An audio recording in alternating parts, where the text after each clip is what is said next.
Muy buenas tardes a todos.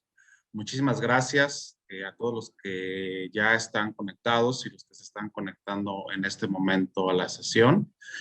Bueno, continuamos con este ejercicio, con el ciclo de seminarios académicos del CISEI. Y esta dinámica va a ser igual a la de anteriores seminarios. En este caso tenemos el lujo de que nos acompaña el doctor Jesús Martínez Barneche. Es un destacado investigador de la casa, de aquí del Centro de Investigación que ahora mismo me voy a permitir presentar. La dinámica, como les mencionaba, va a ser igual a los anteriores seminarios. Le vamos a permitir un espacio aproximadamente de 40 minutos al doctor Barneche para que por favor nos haga el honor de presentar su ponencia, y un espacio de aproximadamente 20 minutos más para que todas las personas, todos los participantes también nos ayuden a enviar sus dudas, nos ayuden a enviar sus comentarios respecto a la ponencia, y también esto nos va a servir de retroalimentación para todos e incluso también para los ponentes. Como ya ha sido en ocasiones pasadas, esto va a ser a través del chat. Las preguntas van a estar ahí abiertas para todos. Algunas veces no hemos podido tener la oportunidad de contestar todas debido al tiempo, pero vamos a hacer el esfuerzo en este caso para poder dar respuesta a cada una de ellas. El doctor Jorge Sime más adelante va a ser la persona quien va a ayudarnos a coordinar las preguntas y respuestas sobre la ponencia. Bueno, sin más, me gustaría a mí presentar al doctor Jesús Martínez Barneche. Seguimos, bueno, procurando tener a distinguidos investigadores con una trayectoria importante en investigación y en ciencia, como es el doctor Jesús Martínez. El doctor es médico por la UNAM, ha sido investigador visitante en la Universidad de Yale, es doctor en ciencias biomédicas igualmente por la UNAM, y actualmente desde el año 1998 tiene una larga trayectoria, es investigador del Centro de Investigación sobre Enfermedades Infecciosas del Instituto Nacional de Salud Pública.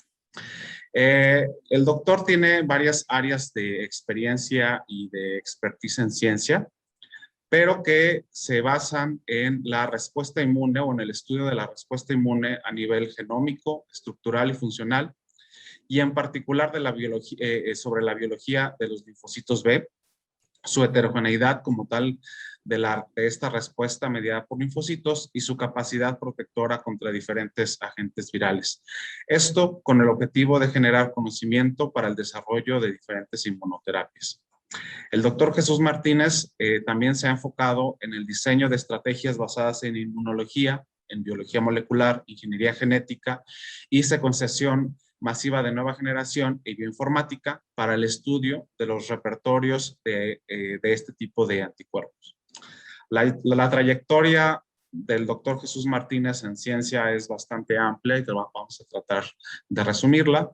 El doctor cuenta con 46 publicaciones internacionales en toda su trayectoria y 5 capítulos de libro. Obviamente es miembro del Sistema Nacional de Investigadores en nivel 2, es miembro también de la Academia Mexicana de Ciencias y del Grupo Consultor Malaria Eradication Research Agenda, MALERA, y ha sido funcionario honorario de la Sociedad Mexicana de Inmunología. Asimismo, no omito mencionar que el doctor ha recibido diversos premios, como el Premio Nacional de Investigación Dr. Jorge Rosenkrantz, de la Fundación GlaxoSmithKline, también, de Canifarma, y también ha recibido el reconocimiento al mérito estatal de investigación del estado de Morelos. Bueno, sin más preámbulo, me gustaría ceder la palabra al doctor Jesús Martínez para que pueda iniciar su presentación. Muchas gracias, Federico, por la introducción.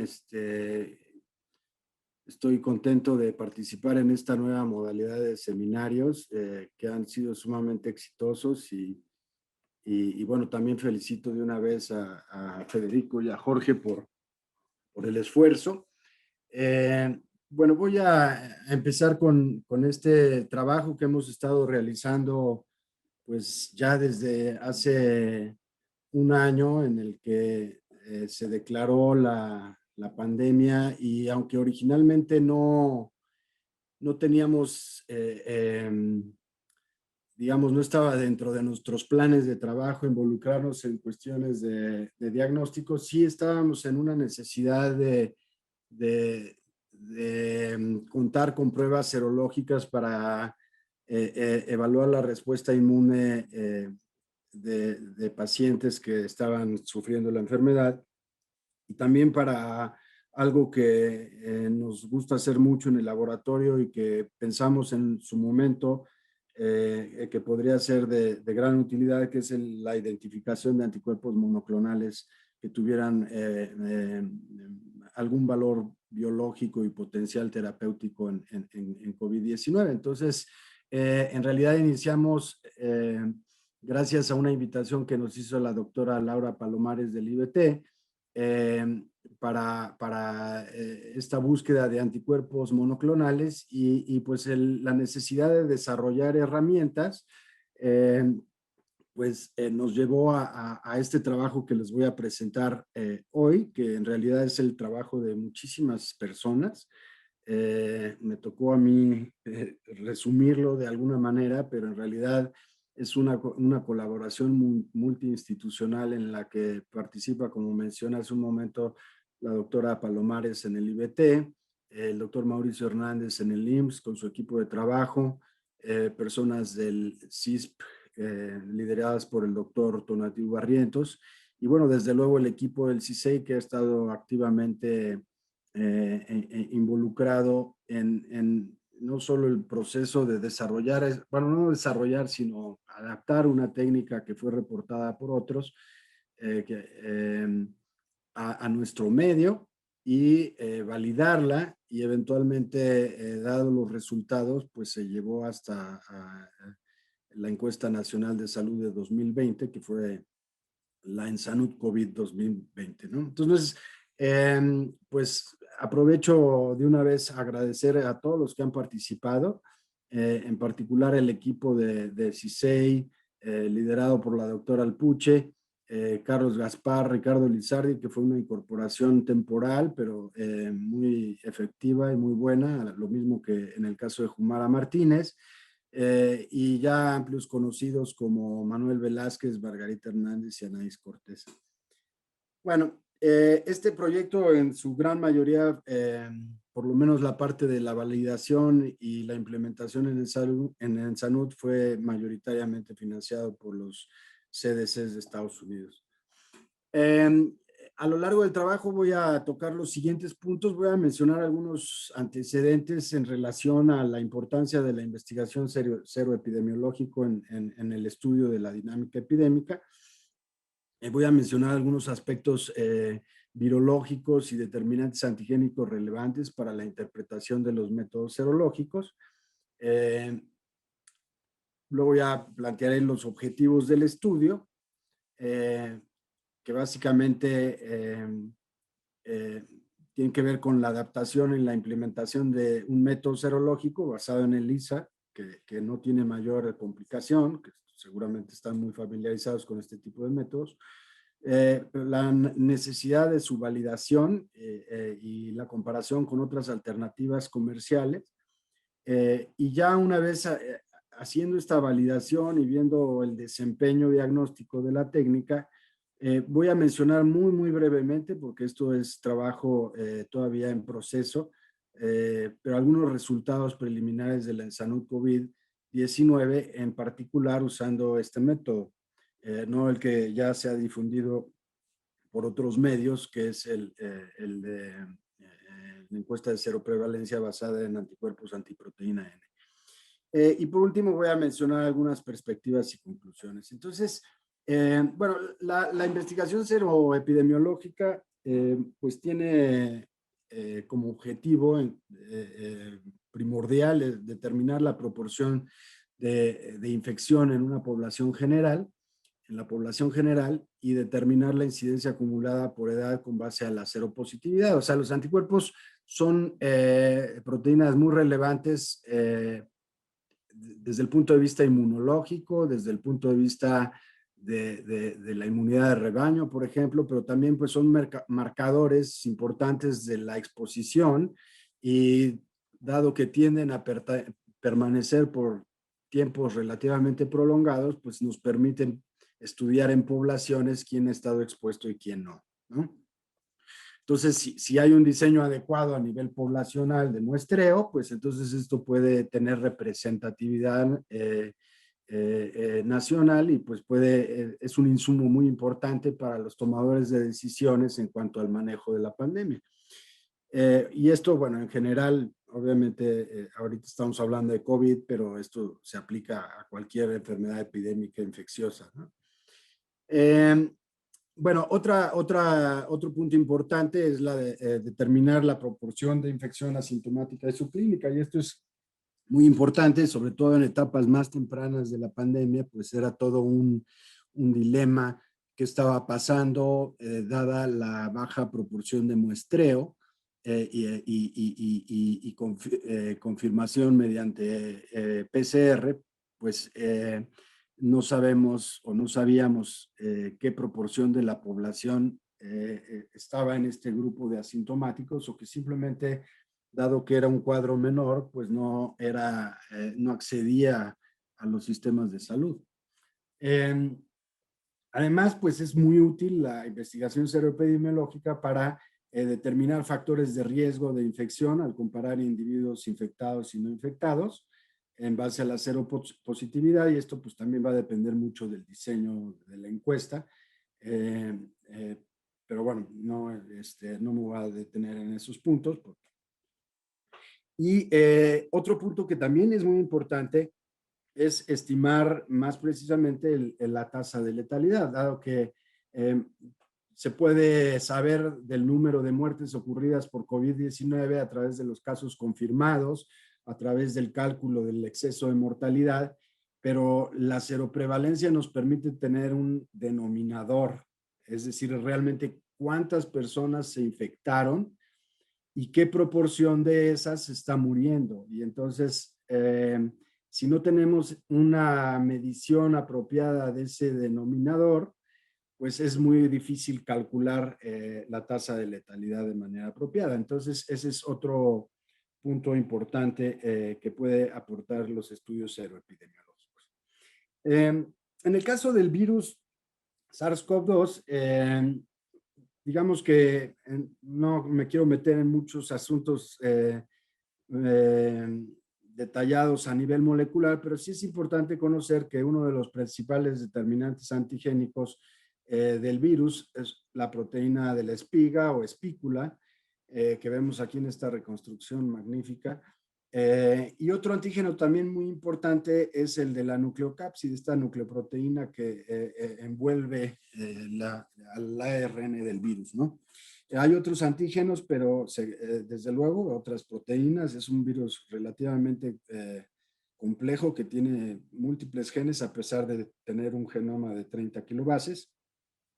Pero digamos que desde el punto de vista de la serología, prácticamente nos podemos concentrar en estos dos antígenos.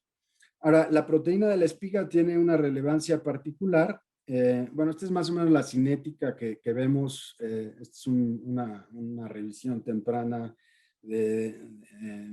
por ahí de mayo de la pandemia para, de alguna manera, referir los eventos biológicos que son importantes desde el punto de vista del diagnóstico de la infección aguda. Y como pueden ver, pues la técnica basada en PCR, que digamos que es el estándar de oro que se ha estado utilizando para la confirmación de la infección, se puede detectar poco antes del inicio de los síntomas, pero no mucho tiempo antes del inicio de los síntomas.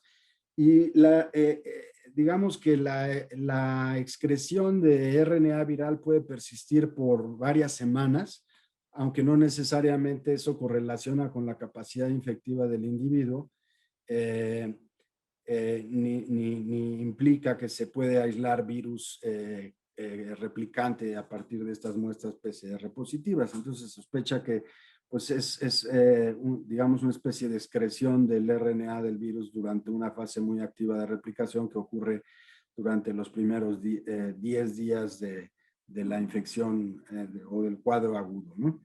Ahora, aquí el punto importante es ver que en realidad los anticuerpos, como en muchas otras infecciones virales, pues inician su producción más tardíamente, y es por eso que desde el punto de vista diagnóstico de la enfermedad aguda, a pesar de que durante etapas tempranas de la pandemia mucha gente insistió en el uso de pruebas rápidas basadas en anticuerpos, pues obviamente tienen poco valor, puesto que su producción es tardía y todavía no terminamos de entender cuáles son los determinantes para su cinética.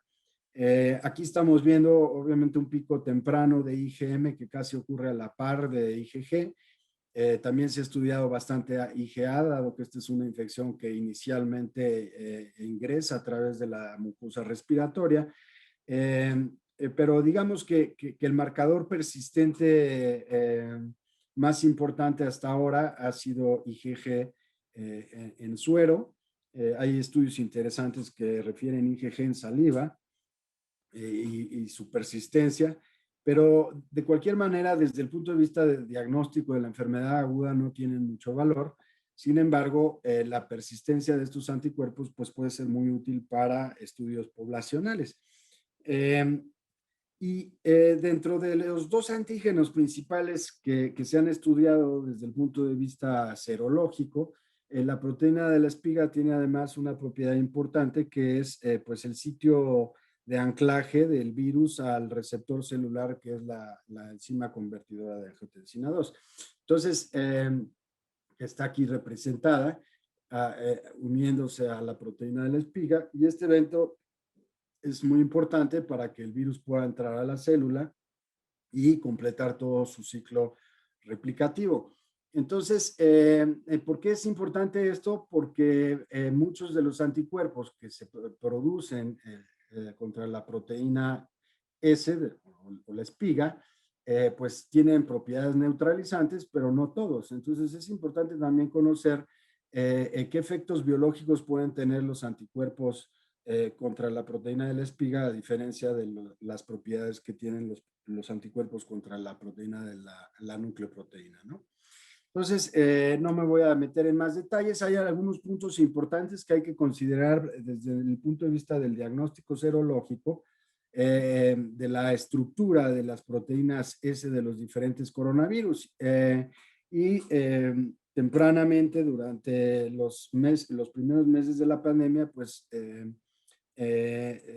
fue evidente que tenemos otros 4 coronavirus, al menos humanos, que andan circulando en la población de manera endémica y causando cuadros respiratorios generalmente no graves en poblaciones vulnerables como niños o en adultos mayores, y que en realidad, pues dependiendo del contexto, pero no eran precisamente muy tomados en cuenta, dado que su impacto en la mortalidad pues no era tan alta, ¿no?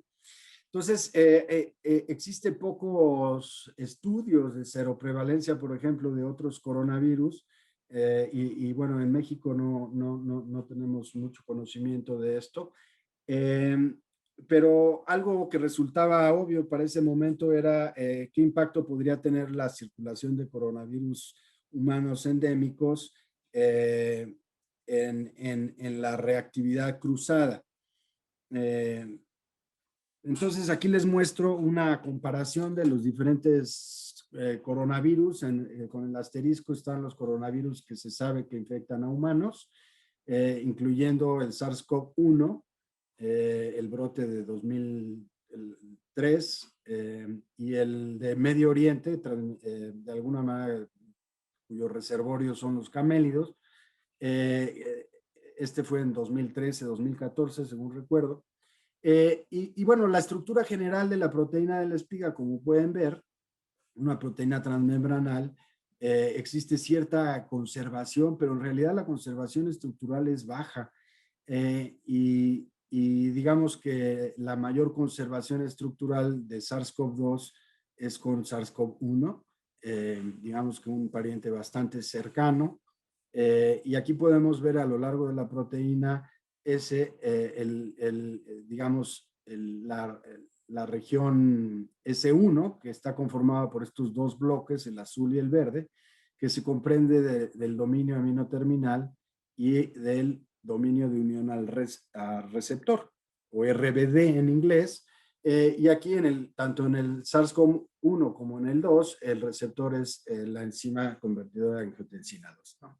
Ahora, fíjense qué interesante que hay otro coronavirus humano, el NL63, que aunque desde el punto de vista de identidad de secuencia es muy pobre la identidad, también une al mismo receptor. Entonces aquí estamos viendo un posible caso de convergencia estructural donde a pesar de ser muy diferente la secuencia del dominio de unión al receptor, comparten el mismo receptor a diferencia de otros coronavirus cuyo receptor celular es diferente, ¿no?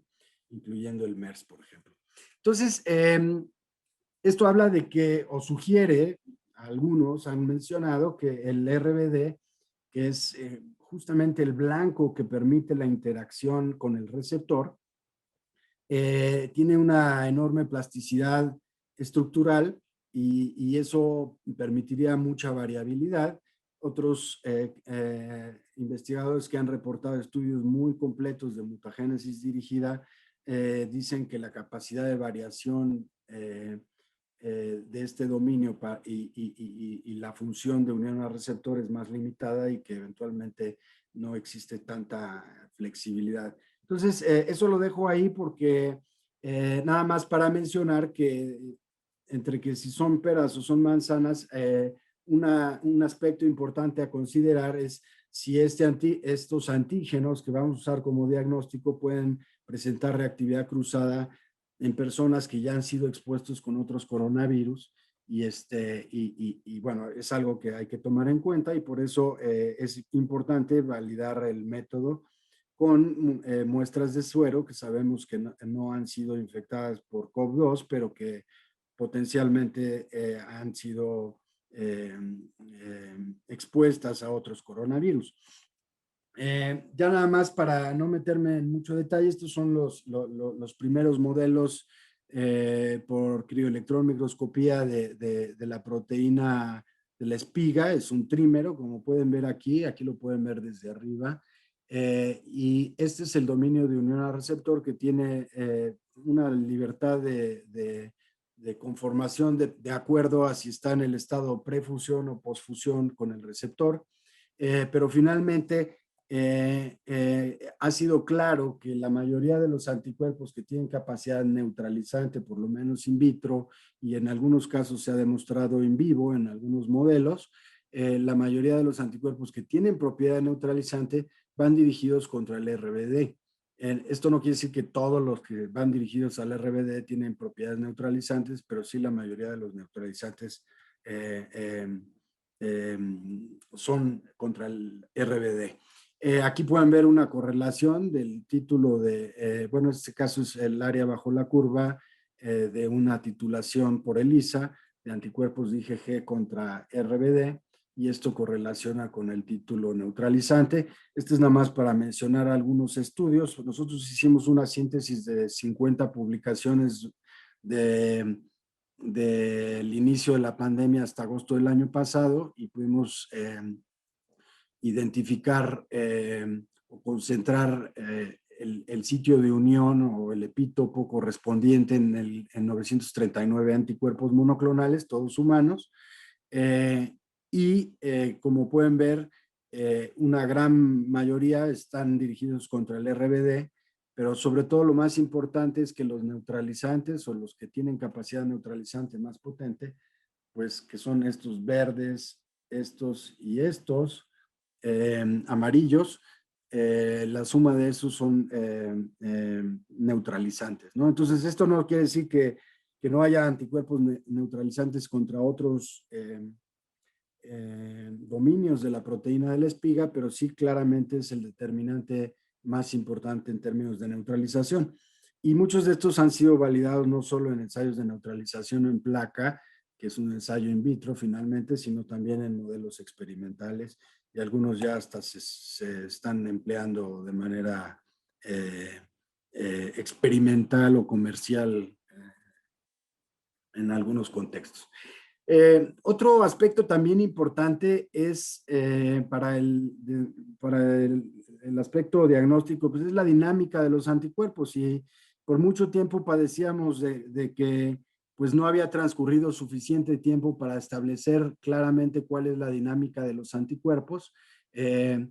Hay infecciones virales que pueden dejar títulos de anticuerpos de manera permanente, vitalicia, mientras que hay infecciones virales que producen una respuesta de anticuerpos más breve, menos duradera, y entonces aquí les muestro unos estudios de la duración de anticuerpos anti-RBD para diferentes clases y su capacidad neutralizante. Este es un ensayo subrogado de neutralización. Pero algo importante de esto es que algo que podría ser contraintuitivo es que, por ejemplo, los pacientes que tienen la enfermedad más leve, algo que se ha visto de manera sistemática y no nada más en este estudio, es que la intensidad y la duración de la respuesta es menor que los pacientes graves. Entonces, todo este tipo de cosas es importante considerarlo porque finalmente, dado que la mayoría de las encuestas de seroprevalencia son transversales, pues uno puede estar muestreando diferentes momentos de la infección o de la postinfección, y entonces todo eso se debe de considerar, ¿no? Entonces, bueno, por ahí de marzo, finales de marzo del año pasado, el grupo de Florian Kramer, que es un grupo muy fuerte que ha estado trabajando respuesta inmune contra influenza, son discípulos de Peter Palese, y ahí está también bueno, es un grupo bastante fuerte. Pues inicialmente, y dado el golpe fuerte que tuvo de COVID-19 en la ciudad de Nueva York, ellos están en el Monte Sinaí, en el Hospital Monte Sinaí, pues se pusieron rápidamente las pilas para desarrollar métodos para evaluar seroconversión. Y entonces, muy tempranamente, publicaron un método que esta es ya la versión en print final, pero esto fue publicado en los reservorios de preprint, donde publican un sistema de ELISA para IgG humana para detectar anticuerpos contra la proteína de la espiga del COV2. Y básicamente lo que ellos publicaron es un sistema de ELISA de 2 etapas, donde por un lado expresaron de manera recombinante el dominio de unión al receptor, y por eso les eché todo el rollo al principio. Y por otro lado, expresaban la proteína S completa. Usaron diferentes métodos o sistemas de expresión recombinante, pero finalmente publican un método basado en la expresión recombinante del RBD o de la proteína S completa. Entonces, la idea de ellos era hacer un tamizaje contra el RBD y luego hacer ya una titulación propiamente con la proteína S. Y bueno, los mismos autores refieren que en parte la razón por la que lo hicieron de esta manera es porque desde el punto de vista del rendimiento para expresar la proteína recombinante, era mucho más fácil producir cantidades suficientes de RBD que de la proteína completa. Entonces, esa pareciera ser la principal razón por la que lo hicieron de esta manera en 2 pasos. Entonces, otra cosa muy bonita que hicieron ellos es que simplemente pusieron sus plásmidos a disposición de la comunidad científica, y para quien quisiera usarlas de manera muy generosa para poder empezar a tener herramientas para estudiar el impacto del virus ya a nivel local. Entonces, aquí están los resultados. Ven también que hay cierta correlación entre los títulos anti-S con la neutralización, pero como ustedes saben, pues la neutralización es algo fácil que se puede hacer porque de entrada, pues este virus tiene que ser manejado con un nivel de bioseguridad de BCL3. Entonces, en nuestro medio, pues eso es sumamente complicado. Entonces, el hecho de que los anticuerpos de IgG anti-RBD tengan o correlación hasta cierto punto con neutralización, pues nos dice, nos da información adicional a lo que nos puede proporcionar la presencia de anticuerpos anti-N, que hasta donde yo sé, no se le ha demostrado una capacidad biológica neutralizante contra el virus. Entonces, por eso nos planteamos los siguientes objetivos, que fue adaptar a nuestro medio y circunstancias el método ELISA para IgG anti-SARS-CoV-2 del grupo de Florian Kramer. Y esto podría parecer así un poco raro, ¿por qué nuestro medio y circunstancias o qué tan diferentes podrían ser? Pero créanme que pues sí, sí fue muy diferente. Evaluar la precisión diagnóstica, y con esto de la precisión diagnóstica y exactitud diagnóstica, pues hablamos de múltiples parámetros que normalmente se utilizan para ver el desempeño de una prueba diagnóstica y su comparación con otros métodos, ¿no? Y entonces, pues en un principio les comenté, la doctora Laura Palomares se contactó con Florian Kramer y obtuvo los plásmidos y rápidamente se pusieron a trabajar en producir estas proteínas recombinantes. Entonces, aquí les muestro el complejísimo método para producir grandes cantidades de RBD y digamos que en una etapa temprana de la epidemia, la doctora ya estaba produciendo buenas cantidades del antígeno, de tal manera que eso abrió las posibilidades para que se hiciera una validación adecuada del método, utilizando muestras de pacientes que sabíamos que habían tenido COVID, así como muestras de pacientes que sabíamos que no habían tenido COVID. Y así inició este proyecto, digamos. Ahora, ¿por qué nuestras circunstancias han sido diferentes? Bueno, pues durante todo el periodo de mayo hasta, digamos, septiembre, realmente era tal el sistema global de adquisición de insumos estaba tan desquiciado por la pandemia por ejemplo, conseguir anticuerpos secundarios nos llevó cerca de 6 meses, ¿no? Entonces, y así hemos padecido, seguramente muchos de ustedes también lo han padecido, que con la obtención de diferentes tipos de insumos que de alguna manera nos planteaban una serie de obstáculos para simplemente replicar la técnica que ellos habían publicado. De tal manera que de entrada nos abocamos a únicamente montar una técnica y evaluarla basada en la producción del RBD y detectar anticuerpos IgG anti-RBD. También hemos evaluado otros isotipos, pero en este caso solo les voy a presentar lo de IgG. Y adaptarla lo mejor que pudimos con los insumos que teníamos, que no necesariamente eran los que usaba el doctor Kramer, a nuestro medio. Hicimos toda clase de titulación. Este es trabajo de Ricardo Lizardi, concentración de antígeno para sensibilizar la placa, diferentes ensayos, la solución de bloqueo, porque es una técnica que nos daba bastante fondo, más fondo de lo que uno quisiera, y entonces usamos diferentes formas de bloqueo con diferentes agentes, pero no les hago el cuento largo. La temperatura del bloqueo, la concentración del anticuerpo secundario, el tiempo de incubación para la sensibilidad de la placa, en fin, todas esas variables se tomaron en cuenta para tener el mejor desempeño desde el punto de vista del el cociente de ruido y señal, ¿no? Y, y ya que teníamos eso, pues entonces ahora sí lo teníamos que validar con muestras que conociéramos con certeza que habían tenido COVID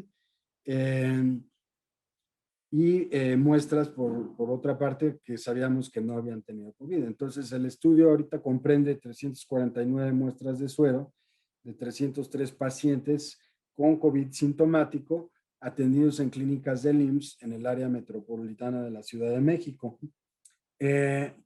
46 pacientes de estos 303 contribuyeron con 2 muestras, una durante el periodo agudo y otra durante la convalescencia. Idealmente queríamos que todas fueran pareadas, pero obviamente pues eso no se puede porque sobre todo al inicio de la pandemia la letalidad era altísima, ¿no? O sea, la expectativa de los pacientes que ya llegaban ingresados al hospital no era muy buena. Entonces, muchas veces esa era la causa por la cual la segunda muestra no se pudo tomar. En todos los casos, los pacientes fueron confirmados por el método estándar que está usando el INDRE, que era el protocolo Berlín. Y en el caso de los controles negativos, que son una pieza fundamental de la validación de la técnica, y es decir, que son sueros provenientes de personas que no han tenido COVID, pues se utilizaron 199 muestras de suero derivadas del ENSANUD 2018. Es decir, una encuesta de base poblacional en la cual que se tomaron antes de que estuviera circulando SARS-CoV-2 en el globo y por lo tanto no había razón por la cual estuvieran expuestos. De manera deliberada se incluyeron muestras de niños. Aquí pueden ver la distribución por edad en rojo de los controles prepandémicos y la distribución por edad de los casos. No hay mucha diferencia por género, pero sí por edad. Y esto más o menos replica la misma curva de edad que por la población general.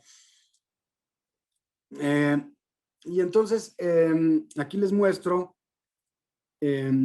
cómo dividimos a las muestras de los casos de acuerdo al tiempo de evolución en el que fue tomada la muestra. Y como ya les había mencionado, pues la producción de anticuerpos lleva su tiempo y entonces el tiempo de evolución después del inicio de síntomas pues es un factor determinante para el desempeño de la prueba.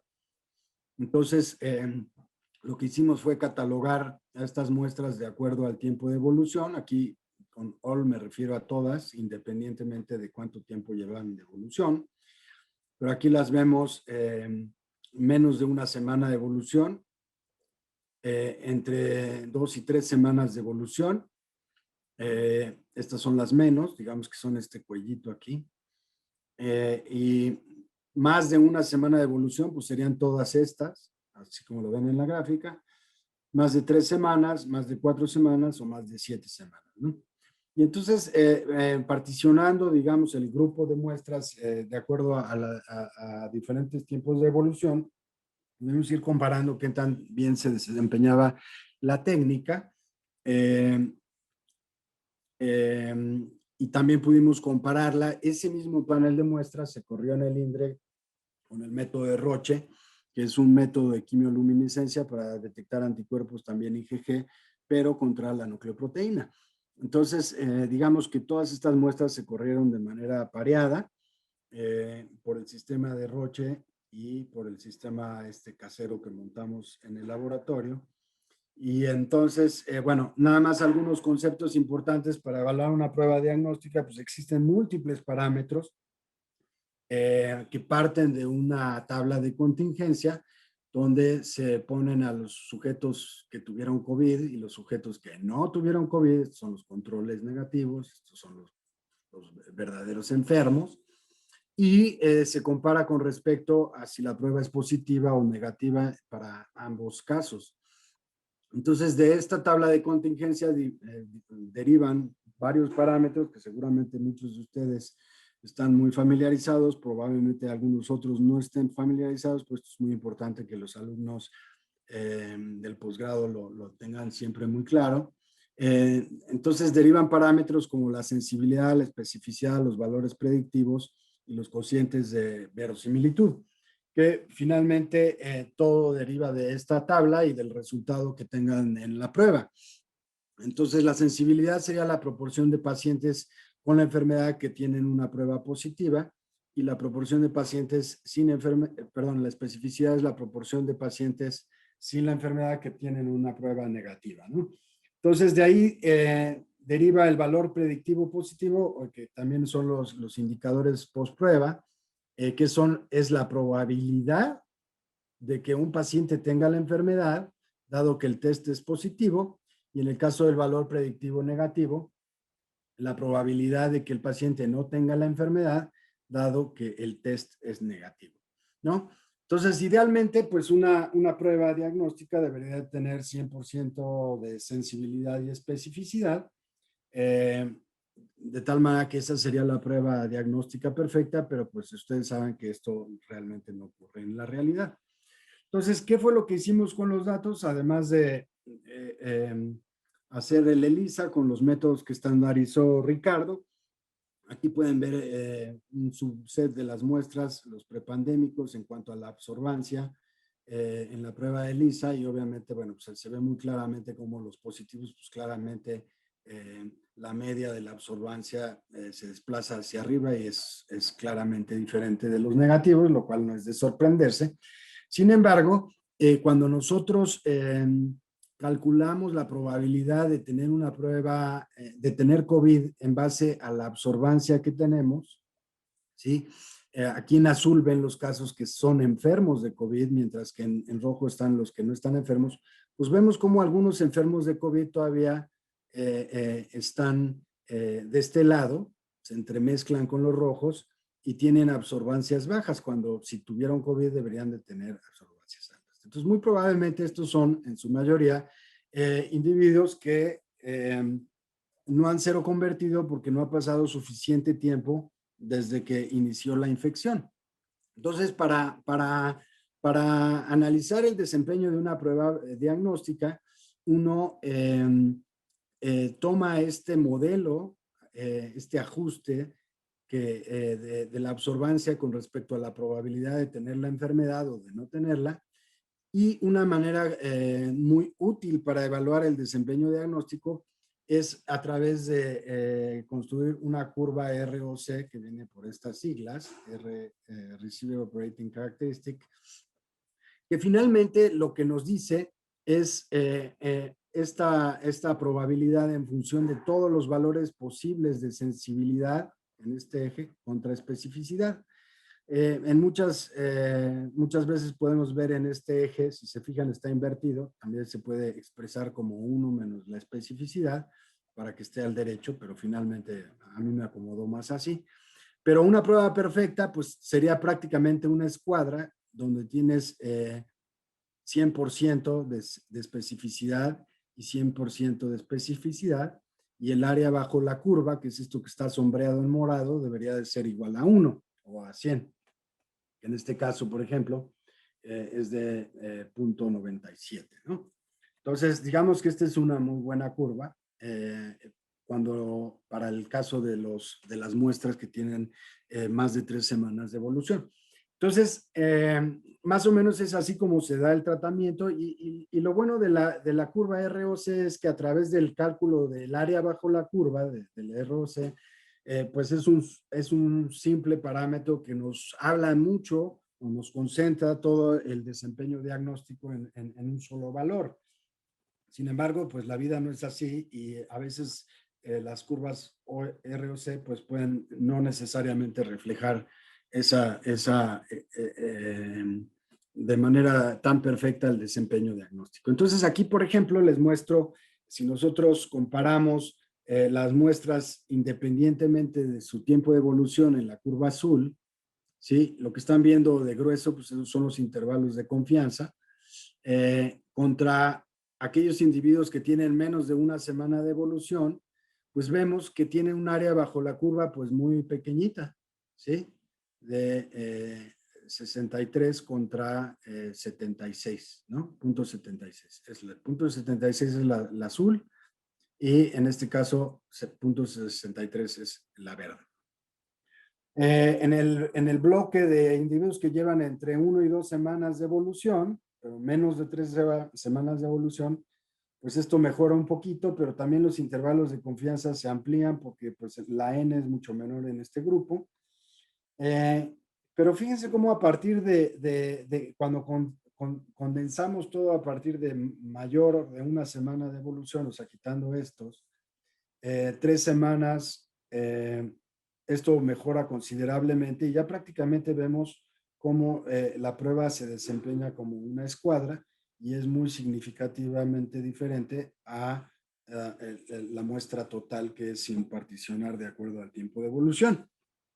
Y ya cuando comparamos, por ejemplo, entre más de una semana y 3 semanas o más de 3 semanas contra 7 semanas, pues ya no hay diferencias, se empalman completamente los intervalos de confianza y si hacemos un análisis estadístico, pues vemos que esto ya no es diferente. Entonces, estamos viendo aquí que el desempeño de este sistema que montamos, que adaptamos de Kramer y gracias al aporte de la doctora Palomares del antígeno, se desempeña de manera muy buena a partir de las 3 semanas de evolución, ¿no? O sea, de 21 días o más, el desempeño es excelente. Tenemos unas áreas bajo la curva de 97 y en términos generales, pues eso es lo que se quisiera.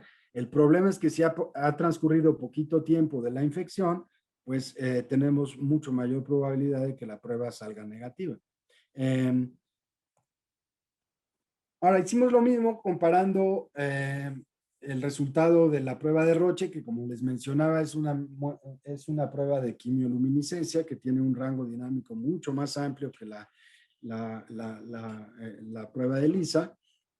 Y en rosa vemos la curva correspondiente a Roche, en azul vemos la curva correspondiente al sistema de ELISA, y aquí vemos la menos de una semana, por ejemplo. Aquí vemos todo, y ya después de más de una semana y a partir de 3 semanas, pues prácticamente las curvas ya no se distinguen, ¿no? Entonces, estamos viendo aquí áreas bajo la curva muy similares, que desde el punto de vista estadístico, en estos casos, en ningún caso encontramos diferencias. Es decir, aquí podríamos haber concluido que el desempeño de nuestra prueba diagnóstica es exactamente igual a la de Roche. Sin embargo, pues ya si nos ponemos claramente a observar a estas dos curvas, por lo menos, pues parecería que no son tan iguales, ¿no? Entonces, y cabe la posibilidad, se ha descrito, que los anticuerpos anti-N tienen una cinética de producción más temprana que los de la proteína S. Eso se ha descrito, yo no digo que eso sea el caso. Y por otro lado, tenemos que la quimioluminiscencia pues tiene una mayor capacidad de detección de cantidades pequeñas de anticuerpos. Entonces, posiblemente los anticuerpos están presentes y no los detectamos por ELISA, pero sí se pueden detectar por proteína N. Entonces, yo creo que una combinación de esos dos factores podrían ser la causa de estas diferencias. Entonces, lo que hicimos fue un análisis donde se analiza el área bajo la curva parcial y en ese caso, pues pudimos detectar que durante las etapas tempranas, a sensibilidades, a especificidades altas, el área bajo la curva entre la prueba casera adaptada de Kramer y la prueba de Roche, la prueba de Roche tiene mayor sensibilidad, ¿no? Ahora, Esto no quiere decir que sea una buena prueba en etapas tempranas, porque de entrada el área bajo la curva, en el caso de Roche, pues tampoco es la idónea, ¿no? Pero sí nos habla de que hay diferencias, que las dos pruebas diagnósticas tienen diferencias en su desempeño, sobre todo a tiempos cortos de evolución clínica. Bueno, hasta este momento, la curva ROC no implica definir un punto de corte. El punto de corte lo define uno justamente con base a la curva ROC, y también depende mucho del contexto en el que se vaya a usar la prueba. Entonces uno puede favorecer una prueba, un punto de corte que le dé mayor sensibilidad o mayor especificidad dependiendo del contexto. Y este es un problema complejo que pues obviamente implica el trabajo con clínicos y el contexto en el que se esté midiendo. Ahora, durante las fases tempranas de la pandemia, donde se espera que la prevalencia es menor que ya en una fase muy avanzada de la epidemia, es muy importante tener valores de especificidad muy altos, y también era muy importante asegurarse de que los verdaderos, digamos que la gente que no había tenido COVID, que no fuera catalogada como si hubiera tenido COVID, es decir, que sobreestimáramos la seroprevalencia. Y eso es un punto bien importante porque puede confundir mucho desde el punto de vista del manejo de la epidemia. En un caso actual es lo que pasó en Manaus, que no sabemos si se sobreestimó la seroprevalencia o realmente se reinfectaron todos, ¿no? Entonces, aquí procuramos buscar un nivel de sensibilidad muy alto, que fuera mayor a 0.99, y ese fue nuestro principal criterio para definir el punto de corte en términos de la absorbancia. Entonces, finalmente, definimos como punto de corte 0.5 de absorbancia, y a partir de 0.5 hacia arriba, la prueba es positiva, abajo de eso es negativa. Dentro de esos parámetros, aquí pueden ver el desempeño de la prueba en términos de sensibilidad, y estamos comparando Roche en azul y RBD en rojo. Como durante las etapas más tempranas de la evolución clínica, pues sí hay menores sensibilidades en el caso de RBD contra Roche, pero ya después de la tercera semana son indistinguibles. Y esto desde el punto de vista estadístico es muy significativo. Pero digamos que tomando las 3 semanas de evolución, la técnica que montamos tiene una sensibilidad de 92 o 0.92, ¿no? Con sus intervalos de confianza, y a partir de entonces ya es indistinguible estadísticamente del comportamiento de Roche, y así se mantiene conforme avanza o conforme se incrementa el tiempo de evolución. En términos de especificidad, el desempeño fue idéntico para las dos técnicas. Teníamos preocupación por la N, porque supuestamente la nucleoproteína es una proteína más conservada entre coronavirus de lo que podría ser el RBD. Sin embargo, ambas pruebas se desempeñaron de manera excelente, con una especificidad mayor a 0.99 a lo largo de toda la evolución, y pues esto tiene sentido porque no tendría por qué modificarse por el tiempo de evolución, porque estamos hablando de los que no tienen COVID. El valor predictivo positivo, tampoco encontramos diferencias importantes, y esto es importante desde el punto de vista seroepidemiológico, porque finalmente es la probabilidad de que el paciente tenga la enfermedad, dado que el test es positivo. Entonces, y en el caso del valor predictivo negativo, que está en función de la sensibilidad, pues obviamente estos valores son bajos en las etapas tempranas, y sí son significativamente diferentes entre las dos pruebas. Sin embargo, después de la semana 3 ya no hay diferencias significativas. Entonces, en términos generales, bueno, y están las razones de verosimilitud positiva. No hay diferencias significativas entre métodos. En el caso de la razón de verosimilitud negativa, como sería de esperarse, pues solo en las etapas tempranas hay diferencias entre Roche y RBD. Pero bueno, de entrada, o sea, lo más importante que no quiero que me vayan a malinterpretar es que aún en el caso de Roche, estas razones de verosimilitud pues no son adecuadas para una prueba diagnóstica. O sea, ambas padecen del mismo problema en etapas tempranas, aunque digamos que Roche desempeña un poco mejor que RBD. La causa, pues es una causa biológica que depende del tiempo en el que estos anticuerpos tardan en producirse, ¿no?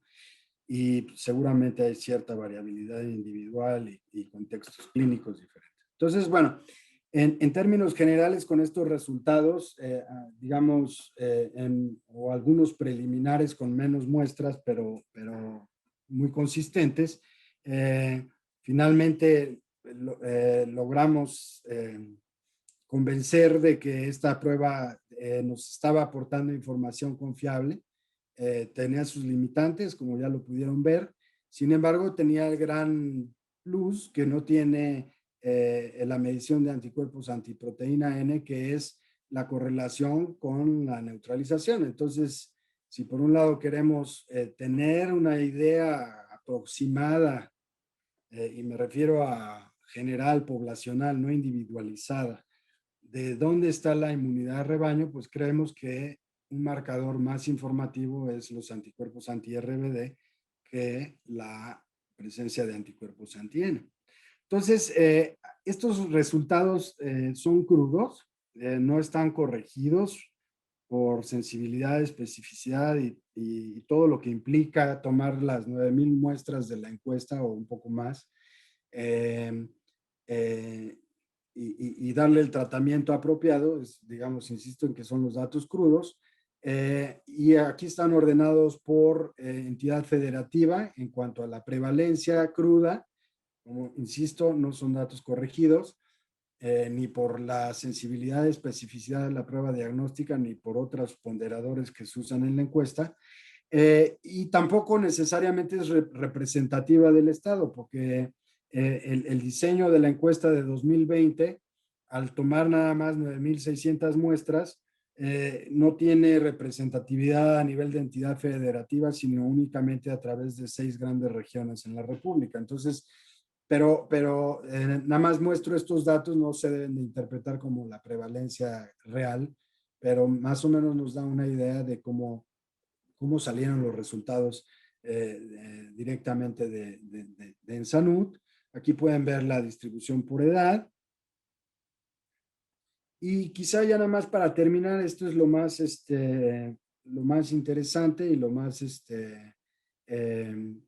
digamos, que nos tiene ahorita ocupados, es que aquí pueden ver ya la prevalencia observada y la ajustada por la sensibilidad y especificidad de la prueba, que estos datos son los que se dieron a conocer ya desde a finales del año pasado, de la proteína N, pero fíjense cómo en el caso de RBD tenemos ya valores ajustados más bajos que para proteína N. Esto es básicamente porque de todos los pacientes o individuos más bien que tienen anticuerpos contra proteína N, solo el 77% también tienen contra proteína S. O sea, tenemos un 22% de individuos que solo tienen anti-N, pero no tienen anti-S. Esto no es exactamente igual en el caso de los que son positivos para S con respecto a proteína N, ¿no? Es decir, casi todos los que tienen proteína S tienen proteína N. ¿A qué se debe esto? Pues no lo sabemos. No sabemos si hay decaimiento más acelerado de anticuerpos anti-RBD que los de N, pero esto parece no ser el caso, puesto que diversos estudios parecerían apoyar más la idea de que los anti-S son más estables a lo largo del tiempo que los de podrían ser muchos factores confusores que tienen que ver con la proporción tal vez de asintomáticos, en fin, no sabemos todavía a qué atribuir que casi una cuarta parte de la seroprevalencia o de los, digamos, positivos no están teniendo anticuerpos anti-S, y entonces estamos hablando de varios millones de mexicanos cuando ya lo extrapolamos a la población general, que varios millones de mexicanos que sí tuvieron COVID, que tienen anticuerpos antiproteína N y no tienen anticuerpos anti-S y probablemente no tengan anticuerpos neutralizantes. Esto no quiere decir que no tengan una respuesta inmune sensibilizada, mediada por células T, que pueda ayudarles a tener un cuadro asintomático o más leve. Sin embargo, llama la atención que pues es una proporción nada desdeñable de la población que no está teniendo anticuerpos anti-N. Y no sabemos si los tuvieron y los perdieron, o simplemente no los generaron, o porque no ha pasado suficiente tiempo, o porque simplemente no lo generaron. Y eso también se ha descrito, que una proporción de pacientes simplemente no se convierte a proteína S.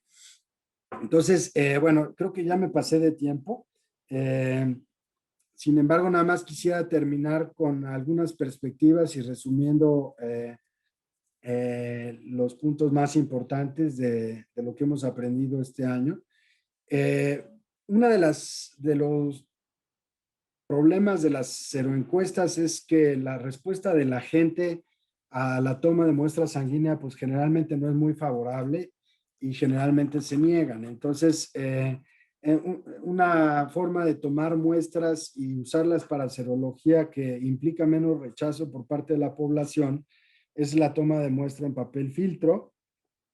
Entonces, actualmente estamos trabajando activamente y Miguel Sánchez Alemán aquí en CISEI ya lleva tiempo trabajando con esto. Bueno, estamos trabajando activamente con él para validar este tipo de técnica, la misma de Kramer para papel filtro, porque la tasa de aceptación de papel filtro es dramáticamente mayor, lo cual implica que desde el punto de vista del muestreo y del poder de la encuesta, poder estadístico de la encuesta, pues prácticamente estaríamos hablando de una mejora considerable del poder de la encuesta si usamos papel filtro, siempre y cuando el desempeño del papel filtro pues sea adecuado y comparable con el de suero, ¿no? Entonces aquí hay unos resultados preliminares donde la concordancia es bastante buena y que posiblemente sí nos permita utilizar el papel filtro en términos como una manera de llegar más a la población y tener una mejor respuesta de la población para incrementar el tamaño de la muestra de la encuesta. Las variantes, bueno, pues esta técnica está basada en el RBD. ¿Qué tanto influyen las diferentes variantes que se han ido fijando en la población y que desde luego son una enorme preocupación en términos de la respuesta de las vacunas? ¿Nos afectarán el desempeño de la prueba diagnóstica o no?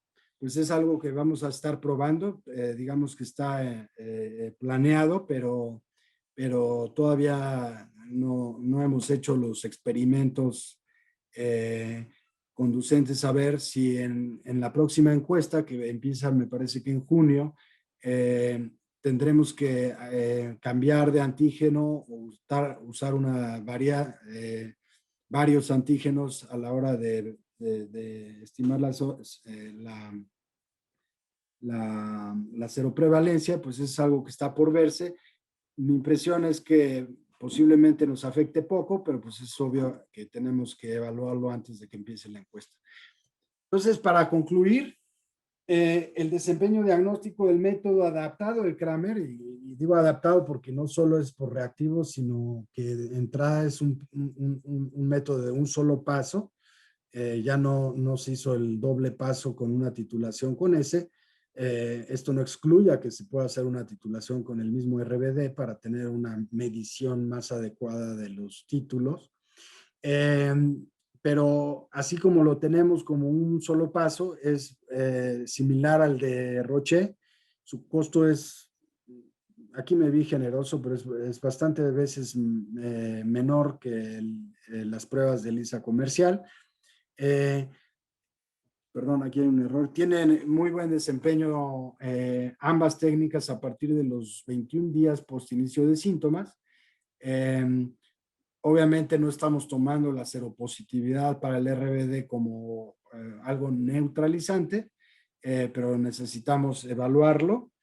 Quizá este año se pueda hacer con una submuestra, ya sea con pseudovirus o con el virus auténtico. Ahí sí yo estoy un poco despegado de eso, pero pues sería lo ideal. Y tenemos diferencias entre las dos técnicas, Roche y esta de Kramer, que son atribuibles posiblemente a la diferente cinética de estos anticuerpos, los anti-N y los anti-S, y posiblemente también a una combinación de que la técnica de quimioluminiscencia de Roche pues, es más sensible y puede detectar menores cantidades de anticuerpos durante la fase aguda. Entonces, es muy importante considerar estas diferencias a la hora de interpretar los resultados a escala poblacional en salud COVID, y es algo que se está trabajando. Y otro punto muy importante es que el análisis de ambos tipos de anticuerpos en salud continua, porque es un esfuerzo de encuesta que va a durar hasta 2025, una encuesta anual, parcial, polietápica, digamos. Pero el análisis de estos dos anticuerpos o tipos de anticuerpos será fundamental para evaluar la evolución de la pandemia y el impacto de la vacunación. Como ustedes saben, la mayoría de las vacunas de entrada solo contienen la proteína S o medios para que el inmunógeno sea la proteína de la espiga, y entonces alguien vacunado se esperaría que sea positivo a S, pero negativo a N. Tal vez el único caso que no seguiría esta regla es el caso de la vacuna Sinovac, que sí se está empleando en México, en el cual son virus inactivados y que posiblemente pueda despertar la producción de ambos anticuerpos y sea difícil diferenciar de una infección natural de una infección, de una vacunación. Pero bueno, con esto concluyo y pues estoy abierto a preguntas.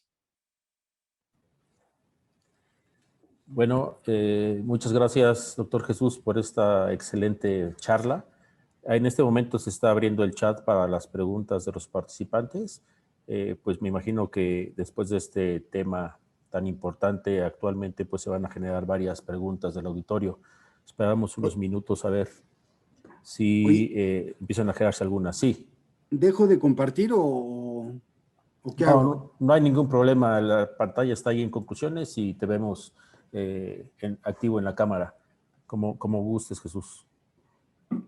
Está empezando a llegar, ya se empezó a abrir el chat. Hay algunas ya felicidades por la plática. Y mientras empiezan a llegar las preguntas, pues tal vez me adelanto a alguna, y creo que lo comentaste ahorita al final, acerca de las vacunas. Entonces, se espera que exista una reacción de estas pruebas a las personas vacunadas. ¿Y qué pasa con aquellas personas asintomáticas que se vacunaron? ¿Tendrán también una reacción a ambos anticuerpos, como bien mencionas, N y S? Sí, bueno, ya no me detuve, pero una de los, digamos, resultados impactantes de la encuesta es la enorme proporción de asintomáticos, ¿no? O sea, aquí lo pueden ver en esta tabla. O sea, aquí estamos viendo individuos bueno, que ellos refieren a través de una encuesta, es un autorreporte, no haber tenido COVID y no haber tenido síntomas compatibles con COVID. Sin embargo, tenían anticuerpos contra el virus en una gran proporción, tanto RBD como N, ¿no? Entonces, en el caso de tu pregunta de la vacunación, a diferencia, o sea, en una persona que fue asintomática y que se vacuna, sí se podría distinguir si está, o sea, se podría inferir que tuvo una infección natural asintomática si responde muy prontamente posterior a la vacunación, ¿no? Puesto que ya el individuo ya fue expuesto al virus, entonces su respuesta secundaria es mucho más acelerada, es una propiedad del sistema inmune. Entonces, en el caso de aquellos asintomáticos que se están vacunando, uno esperaría encontrar una respuesta mucho más rápida, digamos, tal vez durante la primera semana, a diferencia de lo que es una infección natural, que suele tardar entre 2 a 3 semanas, como lo pudieron ver. Entonces, esa es una manera de cómo uno podría identificar si ya tuvo infección, ¿no? Eso, digo, asumiendo que no, no todo el mundo se está tomando una muestra antes de vacunarse, ¿no? Pero obviamente, pues, si una persona antes de vacunarse se toma una muestra y ya es positiva, pues esa sería la manera más directa de saber si ya tuvo infección. No sé si por ahí va tu pregunta. Sí, Jesús. Gracias por la respuesta. Creo que sí me ha quedado claro la situación. Voy a seguir con las preguntas del auditorio. Nos preguntan por aquí si se hicieron diferentes diluciones de los sueros.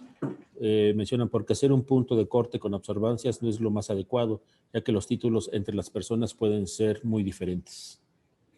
Sí, bueno, sí, ese es un buen punto. Digo, para una seroencuesta con 9,000 y tantas muestras y con los magros financiamientos, hacer una titulación para las 9,000 y tantas muestras, pues sí es, bueno, está fuera de nuestro alcance. Yo sé que es lo ideal, o sea, normalmente de una prueba positiva, que es como un tamiz, podríamos pasar a hacer en los positivos, que estamos hablando de la cuarta parte, estamos hablando de 2,000 y tantas muestras, podríamos hacer una curva de diluciones y sobre eso calcular el área bajo la curva, y eso nos da una medida más precisa de la cantidad de anticuerpos. Y esto es porque el ELISA pues tiene un rango dinámico más reducido y posiblemente aquellos que tienen valores altos, que son los que están aquí, realmente hay una gran diferencia entre los de acá y los de acá, pero aquí no se ve como una gran diferencia, no sé si me explico, ¿no? Entonces, obviamente sí, hacer una titulación es lo ideal, pero no es del todo practicable y económico, por lo menos en las circunstancias del año pasado. Para estudios, digamos, con una N menor y donde queremos estudiar otras cosas, pues desde luego es lo ideal, ¿no? Hacer una titulación. Pero para una seroencuesta, en este momento la positividad creo que nos da, o sea, el punto de corte fijo y evaluado como lo evaluamos de manera exhaustiva a través de varios indicadores, comparando con otras pruebas diagnósticas, haciendo el análisis ROC en general, pues digamos que nos da bastante tranquilidad de basarnos en un solo punto de corte para la aplicación de la encuesta. Depende mucho del objeto del estudio, ¿no? Perfecto, doctor Jesús. Nos pregunta la doctora Tina Godoy, bueno, primero una felicitación y pregunta, ¿a qué cree que se deba la seroconversión de anticuerpos anti-N y que no hayan seroconvertido anticuerpos anti-RBD? Pues esos, hasta donde yo he podido saber, no se tiene muy claro, ¿no? Pero desde luego yo creo que esa es una pregunta muy importante porque además es algo que ocurre y se ha reportado de manera frecuente.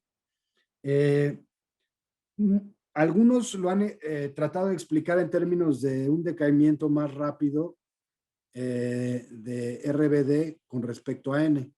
Entonces, posiblemente pensábamos, y eso es algo que se está analizando con el doctor Tonatiu y Marta Carnalla, que quizá los que se infectaron primero en la pandemia, digamos en los meses de marzo a abril, y que fueron muestreados durante la ENSANUD, que fue entre septiembre y noviembre, que ya había pasado mucho tiempo y ya decayeron los títulos de RBD, pero siguen los títulos de N. Eso es una posibilidad, pero no, digamos que todavía no tenemos nada claro y creo que los datos no nos dan para más. La otra es simplemente no hay una seroconversión por alguna razón difícil de explicar, digamos, no sé si inmunogenética, de que haya gente que tenga variantes alélicas de los segmentos BH de anticuerpos que de entrada son muy polimórficos, que tiendan a desfavorecer la producción de anticuerpos anti-RBD, que ya no les conté asuntos estructurales importantes, pero digamos que de los anticuerpos neutralizantes anti-RBD que se han caracterizado, muchos pertenecen a un subgrupo de pocas familias de segmentos BH. Entonces, una posibilidad, pero que digo, estoy especulando, es que ciertas personas tienen ciertas variantes que desfavorecen el reconocimiento de RBD. Y eso es desde luego una hipótesis muy interesante que nos encanta porque eso es generalmente lo que hacemos, pero todavía no me aventuraría a decir que va por ahí, ¿no?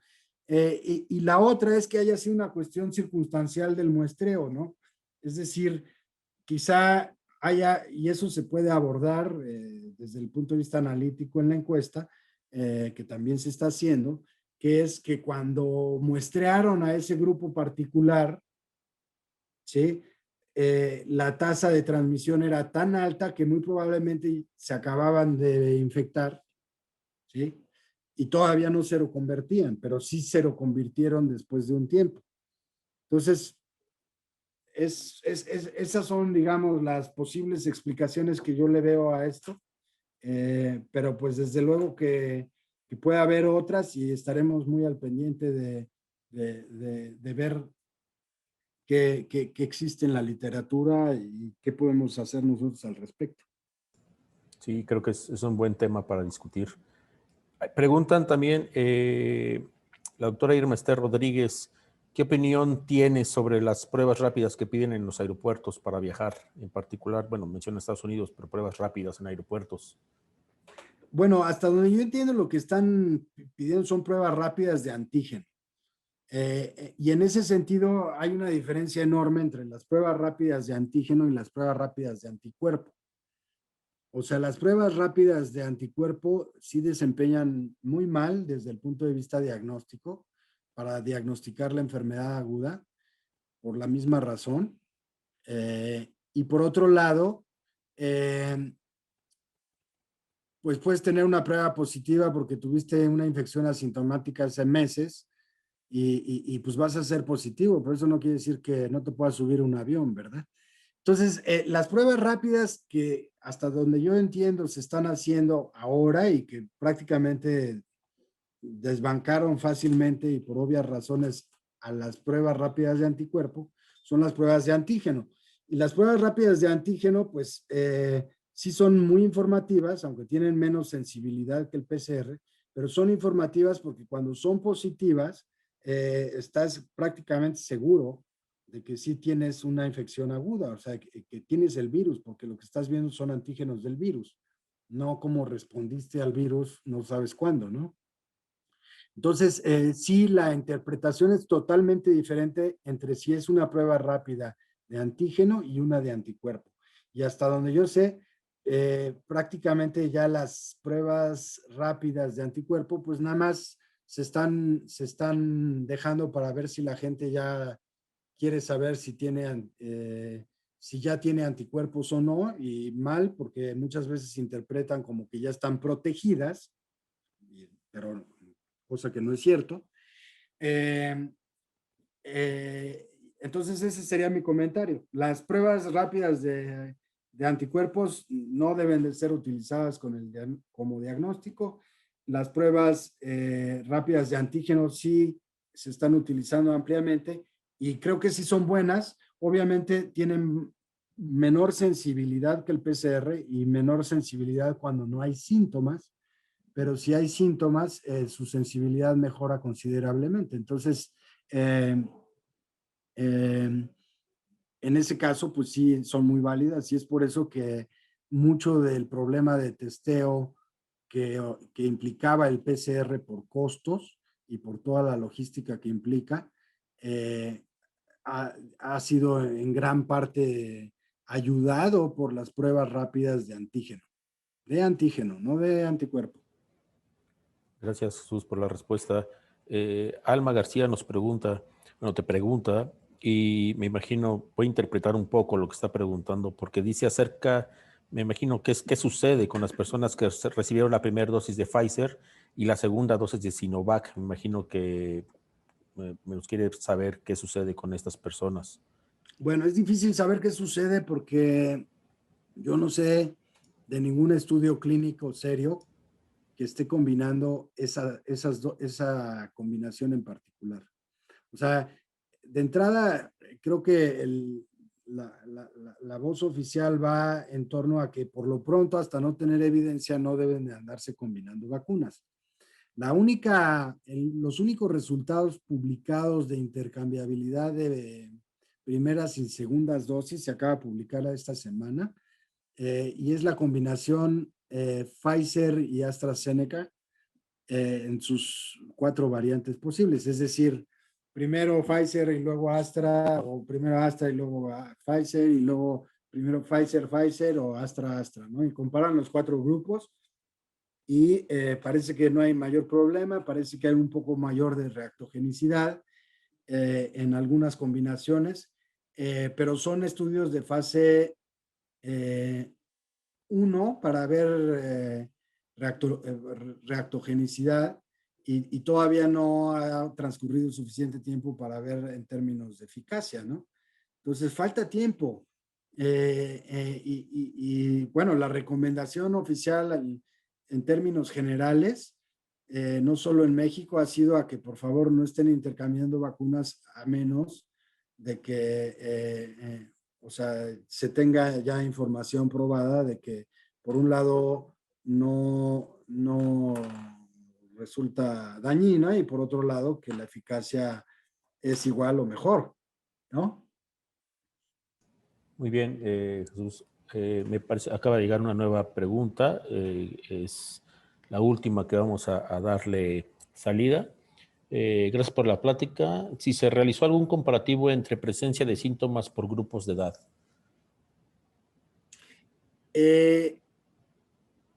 No sé si se refiere en la encuesta o con nuestro panel de validación, pero puedo responder ambos casos. O sea, en el caso del panel de validación, que pues es un panel muy bueno, o sea, bien representado, tiene una N bastante buena. Todos los pacientes con COVID eran sintomáticos y no tenemos realmente información sobre qué tan mal, digamos, grados de infección, si eran infecciones leves, moderadas, si llegaron a cuidados intensivos, si se intubaron, nada de eso tenemos información. Lo único que sabemos es que eran sintomáticos, puesto que para eso llegaron al hospital, a alguna de las clínicas del IMSS, que fue quien reclutó las muestras. Entonces, no podríamos ir más allá, pero sí te puedo decir que en el panel de validación no había asintomáticos.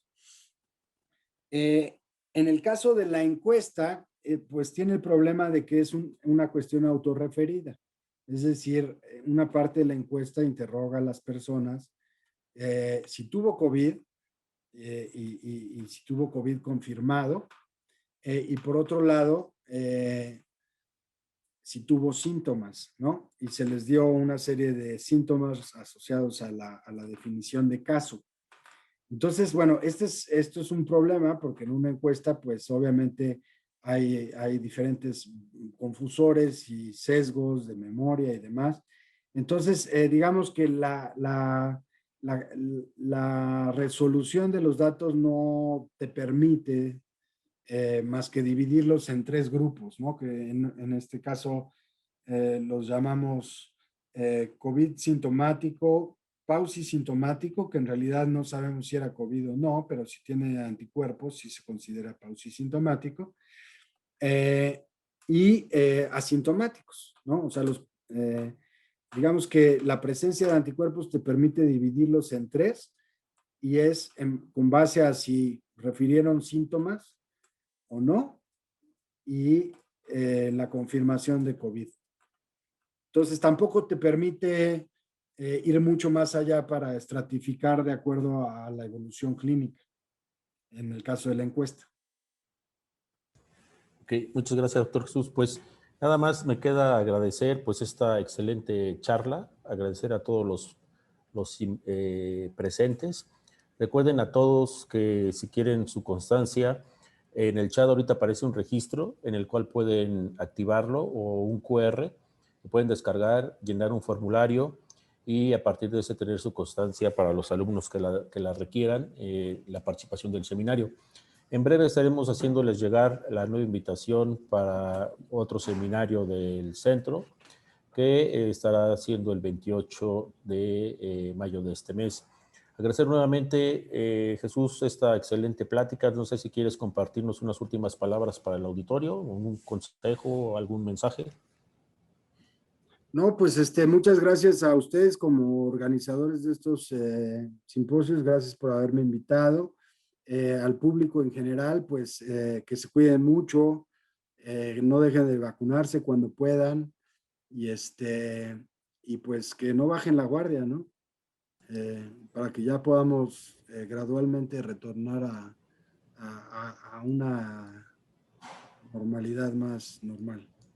Creo que ese es un excelente mensaje porque hay muchos por ahí que no quieren vacunarse aún, ¿no? No, por favor, de veras, confíen en las vacunas. Si hay algo que realmente es algo que la ciencia nos ha dado, es algo que la ciencia ha probado que es eficaz y además de ser un acto de protección individual, es un acto de protección colectiva. Entonces tiene uno que pensar que no solo se está beneficiando a uno mismo, sino que en realidad está contribuyendo a beneficiar a toda su comunidad. Entonces la vacunación va más allá de una decisión personal. Excelente mensaje, Jesús. Pues muchas gracias a todos. Sí, aquí preguntan si las pláticas se quedan grabadas. Se quedan en el portal del Facebook y también por YouTube existen la posibilidad de volver a ver las pláticas del CISEI. Agradecemos mucho a todos. Les deseamos un feliz fin de semana.